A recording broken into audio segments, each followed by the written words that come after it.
Hello दोस्तों, इस video में आपको बताने वाला हूँ कैश बुक के बारे में। कैश बुक होता क्या है, उसमें क्या क्या ट्रांजैक्शन रिकॉर्ड होता है उस बारे में तो यहाँ पे देख लेंगे। कैश बुक में ओनली कैश ट्रांजैक्शंस, यानी सिर्फ कैश ट्रांजैक्शन को ही हमको रिकॉर्ड करना है। कोई भी क्रेडिट ट्रांजैक्शन या क्रेडिट परचेज या क्रेडिट सेल हुआ तो उसको हमको कैश बुक में रिकॉर्ड नहीं करना है।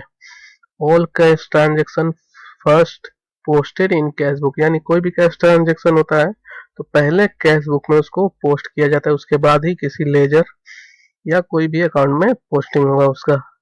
Maintained in the form of ledger, cash book को लेजर की तरह ही बनाया जाता है। उसमें सिर्फ वीएन यानी वाउचर नंबर का एक कॉलम एक्स्ट्रा रहता है, बाकी सारे वैसे ही कॉलम रहता है। एक डेबिट साइड रहता है, एक क्रेडिट साइड रहता है। वैसे ही लेजर करता है, हमको उसको बैलेंस करना पड़ता है लास्ट में।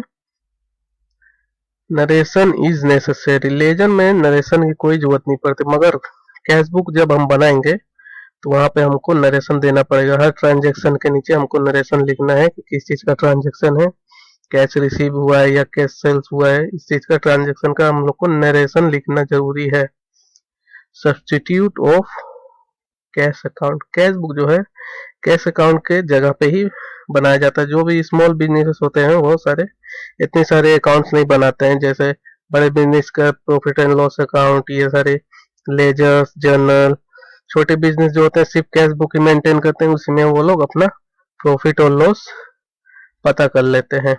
तो कैश बुक में जर्नल और लेजर का कौन सा क्वालिटी है, कौन कौन सा फीचर है, ये सारे हम लोग देख लेते हैं।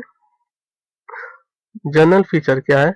All cash transaction are recorded first in cash book, यानी सबसे पहले जर्नल में जैसे सबसे पहले हम लोग को एंट्री करना पड़ता है कोई भी ट्रांजेक्शन का, जर्नल एंट्री सबसे पहले होता है, उसके बाद ही लेजर बनता है। इसी तरह कैश बुक में भी सबसे पहले एंट्री होता है, उसके बाद ही किसी लेजर या किसी भी अकाउंट में एंट्री होता है। दूसरा फीचर है like journal all transaction are recorded date wise, journal की तरह ही डेट वाइज, यानी एक तारीख के बाद दूसरे तारीख को तारीख के हिसाब से ट्रांजैक्शन रिकॉर्ड होता है लेजर में, और वैसे ही कैश बुक में भी रिकॉर्ड होता है। तो कैश बुक में भी हमको वैसे ही डेट वाइज ट्रांजैक्शन रिकॉर्ड करना है। Narration is given in cash book, यानी जैसे जर्नल में हम लोग नरेशन लिखेंगे being goods purchase, being cash sales, ऐसे ही हम लोग को कैश बुक में भी नरेशन लिखना है हर ट्रांजैक्शन के बाद। लेजर फीचर्स क्या है? Cash book has two sides, debit and credit.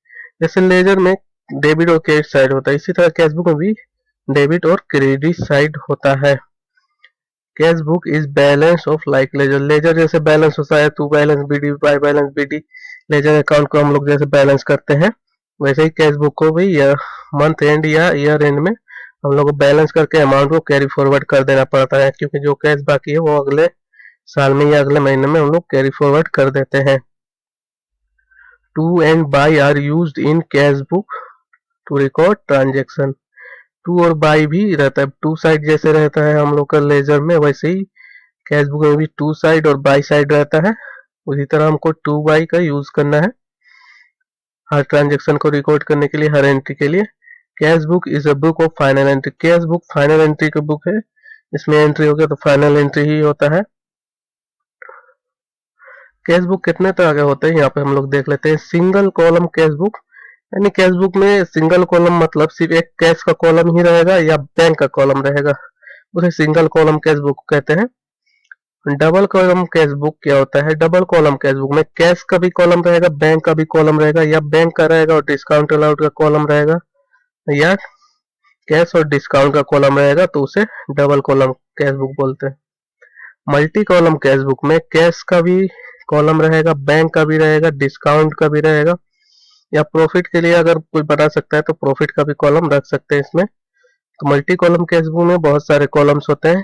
PT cash book, PT cash book बनाया जाता है जो भी छोटे मोटे खर्च हैं, जैसे मैच बॉक्स हो गया, पेंसिल खरीदना हो गया, स्टाम्प इरेजर, ये सारी चीजें बिजनेस में खर्च होती है, उसके लिए पीटी कैश बुक बनाया जाता है, उसी में उसका एंट्री होता है, हम लोग बाद में देख लेंगे। तो कैश बुक में ट्रेड डिस्काउंट का क्या करना हम लोग को? Trade discount is made by manufacturer to wholesaler और बाय होलसेलर टू रिटेलर, यानी ट्रेड डिस्काउंट मैन्युफैक्चरर और होलसेलर को देता है। एक लिस्ट प्राइस पे लिस्ट बनता है कि कितना माल खरीदना है होलसेलर से मैन्युफैक्चरर को, या मैन्युफैक्चरर को होलसेलर से कितना माल खरीदना है उसका लिस्ट होता है, उसमें लास्ट में डिस्काउंट दिया जाता है। या होलसेलर भी रिटेलर को वैसे ही लिस्ट में डिस्काउंट लास्ट में जो दिया जाता है उसे ट्रेड डिस्काउंट बोलते हैं। तो उसका कोई भी एंट्री हमको कैश बुक में नहीं करना है, इसका कोई एंट्री नहीं होता, ये सिर्फ एंट्री होगा डे बुक में, परचेज डे बुक या सेल्स डे बुक में इसका एंट्री होगा। तो यहाँ पे इसका कोई भी हम लोग काम नहीं, सिर्फ जैसे ट्रांजेक्शन में अगर लिखा हुआ है कि ट्रेड डिस्काउंट मिला है परचेज पे, तो सिर्फ घटा के हम लोग को उसका एंट्री कर देना है, घटे हुए अमाउंट का लिख देना है कि परचेज पे हम लोग को इतना डिस्काउंट आया है, तो उसको हम लोग को घटा के एंट्री कर देना है। उसमें कोई भी हम लोग को एंट्री नहीं दिखाना है इसमें। Cash discount, cash discount is allowed to encourage the debtor to pay off his debt within a specified period. यानी कैश डिस्काउंट होता है अगर डेटर से हम लोग को पैसा जल्दी लेना है तो हम लोग कुछ पैसे छोड़ देते हैं, कुछ डिस्काउंट दे देते हैं ताकि डेटर जल्दी हम लोग को पैसा दे सके। जल्दी पैसे की जरूरत पड़ती है तो हम लोग को डिस्काउंट देना ही पड़ता है। डेटर भी बोलता है कि इतना कम कर दोगे तो हम पेमेंट कर देंगे जल्दी, इसलिए इसको कैश डिस्काउंट बोलते हैं।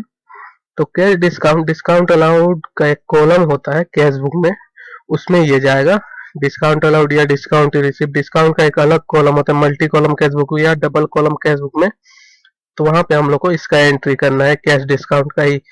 ट्रेड डिस्काउंट का किसी भी कॉलम में कोई भी कॉलम नहीं आएगा, इसका एंट्री नहीं होगा, सिर्फ हम लोग को कैश डिस्काउंट का ही एंट्री करना है। ट्रेड डिस्काउंट को सिर्फ लेस करके जो अमाउंट है उसको हम लोग परचेज या सेल में हम लोग को एंट्री कर देना है, इसका कोई भी एंट्री नहीं करना है ट्रेड डिस्काउंट का।